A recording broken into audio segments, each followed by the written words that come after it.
Hello manga and anime lovers, I'm Branch, and today I'm going to be talking about How to Become Ordinary, Episode 4. This episode was a pretty good conclusion to this first story arc. We solved the overarching mystery of this small-time delinquent gang and what this guy was doing, stealing bikes and getting a driver's license. We wrap up that whole thing and we get them caught. Turns out they were selling some like concert tickets or whatever illegally. The ending was overall a lot less dramatic than I expected it to be, especially with the ending of last episode. But it was very Hyouka-esque, so you can definitely see the author's art strokes in here. Now, I don't really have much to say on the episode as a whole because it was mostly solving the mystery, and I'm not going to recap everything that happened. I really did like how Kobato led Kengo and himself into solving this mystery in the classroom with the chalkboard. How he would ask questions and then think about the question himself, and then Kengo would answer, and then he would consider that answer and then come up with a better answer himself, and they would bounce ideas back and forth. You can tell that they really get along well together. And you can really see Kobato's previous personality really shining through. Like, this is who he is, and I think trying to change that is very unfortunate. They want to become ordinary, but because they think that these things are character flaws. And yet they're not. They're not flaws. In fact, I would say they're strengths.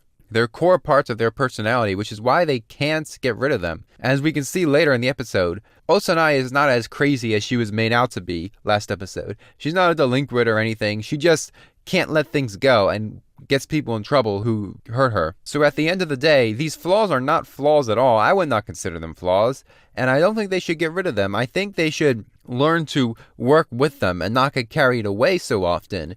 But they shouldn't try to suppress them entirely, because then they become puppets, basically, putting on their own show, and it doesn't work. I also have to wonder who the heck Kengo's sister is, that she knows so much information and he can get so much by just a single phone call. He just rings her up and asks for all this information as if it was a completely logical thing to do. And it turns out Osanai has become close friends with her and has already gotten this information. And so she's waiting for them at the driving school. I think it's the driving school. Already having gotten all the information she needed to expose these fools.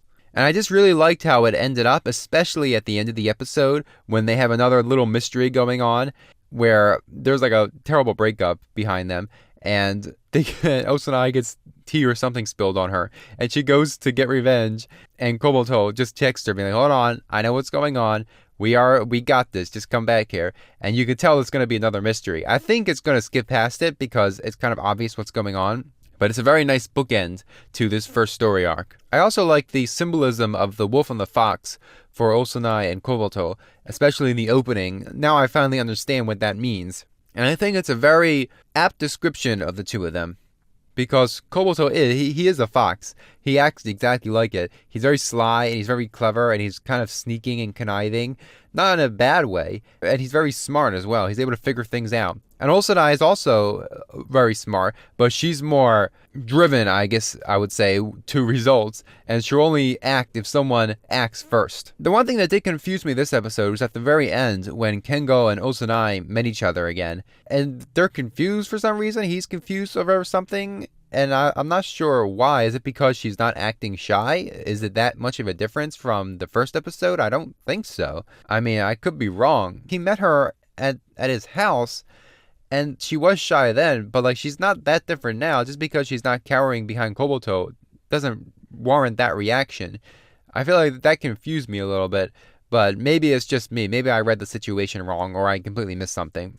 Now, as a final note, I really did like when Kobato was doing his deduction, how it showed him climbing a step as he was gradually coming to a conclusion. He was climbing the spiral staircase, and you could see the gears working, and he got higher and higher as he got closer, and eventually it snapped, and he was back in the classroom, and he understood what was going on, and I just love that imagery and symbolism. So good. That being said, that's all I have to say on this episode. A really great conclusion. Kind of low stakes at the end, but then again, that's very like the author of Hyouka to do. So I can't wait to see where the series goes from here, because I assume we're going into the next story arc after this. And I wonder what it's going to be about. Well, I guess I'll have to wait for Sunday to find out. That's all from me. Bye.